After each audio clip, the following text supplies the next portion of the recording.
स्वागत है आप सभी का road to MGM grand episode 5 में।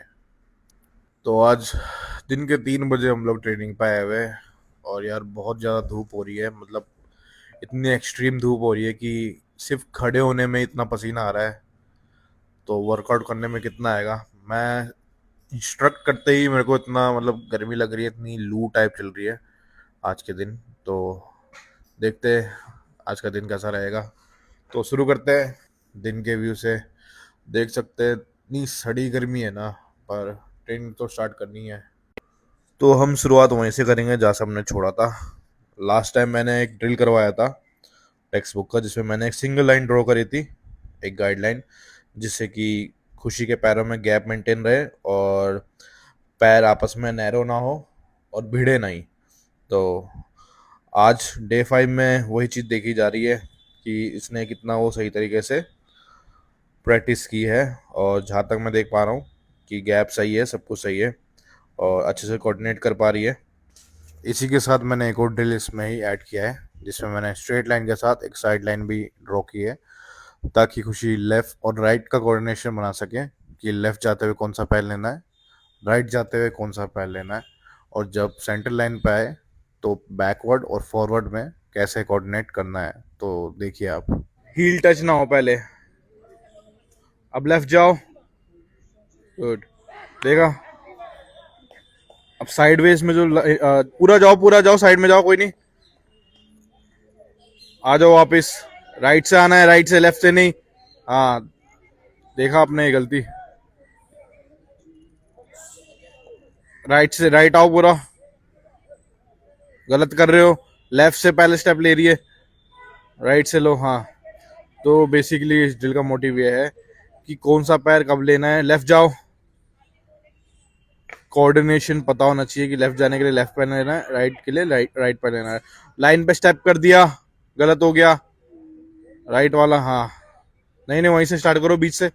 हाँ, फॉरवर्ड जाओ। हाँ, गुड।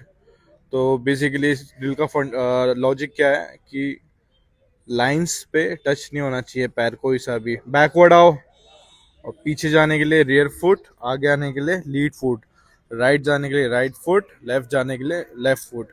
तो देखा आप सभी ने, अभी भी काफ़ी सारी गलतियां हो रही है कि लेफ्ट जाते हुए पैर पीछे वाला जो है वो लेफ्ट वाले के पीछे जा रहा है। सो इसको रिपीट कराऊंगा मैं जब तक कि ये पैरों का कोऑर्डिनेशन सीख नहीं लेती, ढंग से गैप बनाना कि गैप कैसे मेंटेन करना है। लेफ्ट जाना है तो राइट को फॉलो करना है, राइट जाना है तो लेफ्ट को फॉलो करना है। एक बार इसने पूरा टेक्स्ट बुक सीख लिया, ये मेरी कमिटमेंट है कि चाहे मैं ऑन वीडियो बोल रहा हूँ, इंडिया में कोई लड़की इसको मार नहीं सकती। उसका रीज़न ये है क्योंकि मेन थिंग इज़ कोच, कि आपका कोच कैसा है, आपके कोच को थ्योरेटिकल नॉलेज है, बेसिक नॉलेज है कि नहीं। सो वंस ये पूरा टेक्स्ट बुक फंडामेंटल कवर कर लेगी, उसके बाद मेरे ऊपर है कि मैं इसको कैसे डिज़ाइन करता हूँ।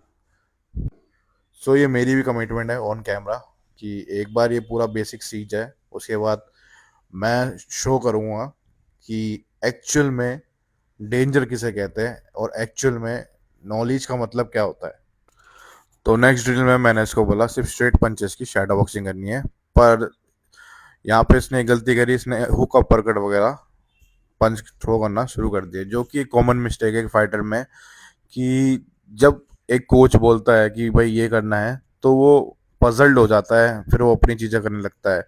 और अक्सर कॉर्नरिंग में भी जब फाइट के अंदर हम होते हैं तो ये काफ़ी मिस्टेक देखी गई है कि जो फाइटर होता है वो इंस्ट्रक्शन फॉलो नहीं करता प्रॉपर। एक तो फियर भी होता है, दूसरा पजल्ड भी हो जाता है। तो उसके लिए जो आपका कोच है वो, उसके साथ आपका कनेक्शन 100% होना बहुत ज़रूरी है। नहीं तो आप कुछ भी करते रहोगे, वो कुछ भी बोलता रहेगा, आपको समझ नहीं आएगा, ना कोऑर्डिनेशन बैठा पाओगे आप रिंग में। सो अपने कोच के साथ ढंग से आप कोऑर्डिनेट करना सीखिए, उससे प्रॉपर टेक्स्ट बुक नॉलेज लीजिए, एंड देन आप फाइट खेलिए। अदरवाइज मैं रिकमेंड करूँगा आप मत फाइट करो। तो नेक्स्ट ड्रिल में हमने डंबल चार्जिंग करी।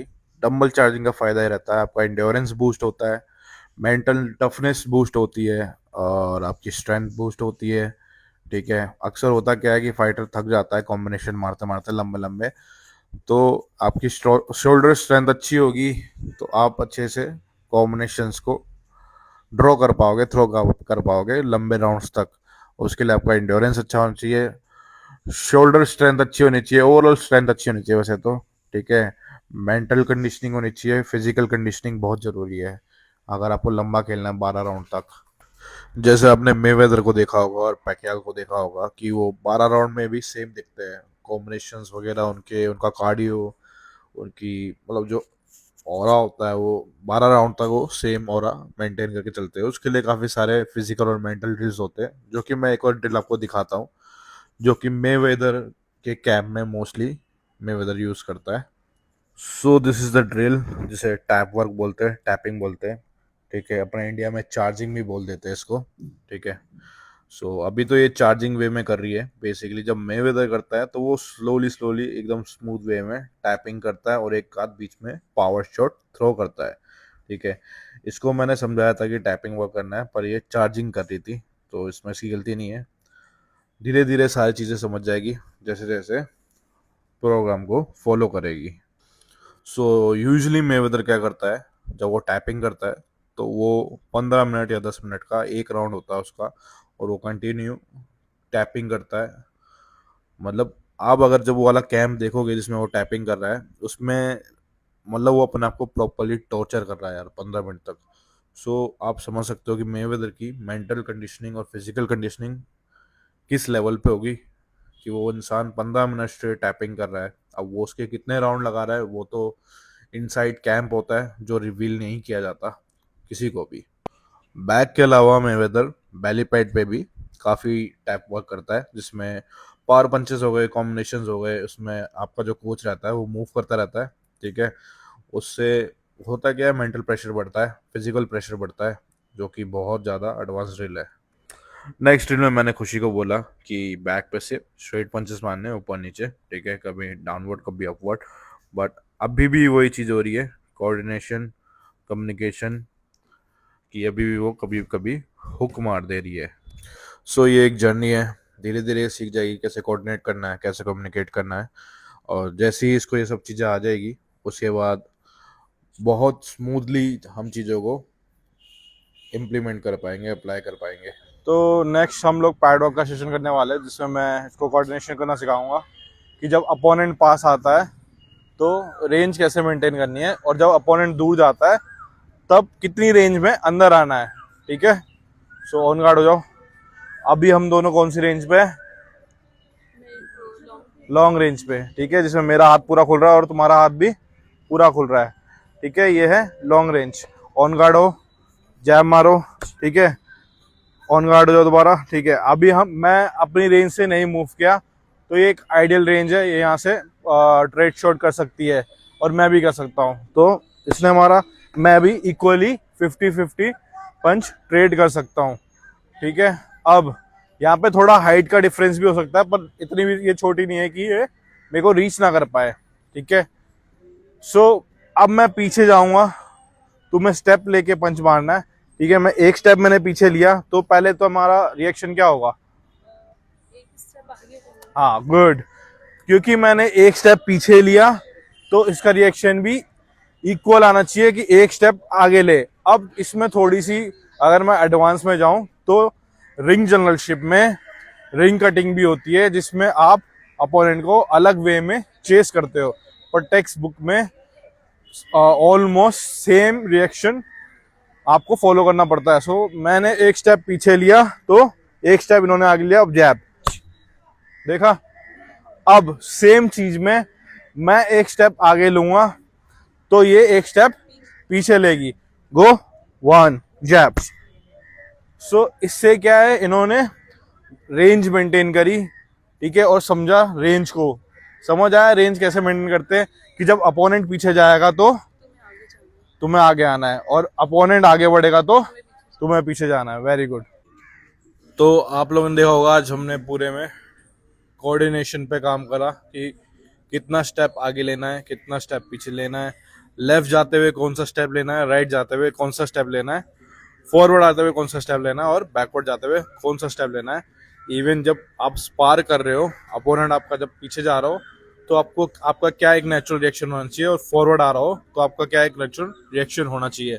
उसके लिए आप जो भी ड्रिल्स मैंने बताए हैं पिछली वीडियो में भी, road to MGM grand episode 4 में, आप उसमें भी देख सकते हैं। आप मैंने सिंगल लाइन ड्रॉ करके उसमें भी एक ड्रिल कराया था, और आज मैंने दोबारा वही सिंगल लाइन को फॉलो भी कराया और एक प्लस लाइन भी मैंने ड्रॉ करवाई। तो होपफुली आप लोग मेरी बातों को समझ रहे होंगे और आप अपनी ट्रेनिंग में सब चीज़ें ऐड करोगे। कोई भी डाउट्स हो आप मुझे इंस्टाग्राम पे डीएम कर सकते हो। मेरे यूट्यूब पे मेरा नंबर डला हुआ है, आप मुझे उस व्हाट्सएप पे रीच आउट कर सकते हो और मुझसे पर्सनली मैसेज करके Q&A कर सकते हो।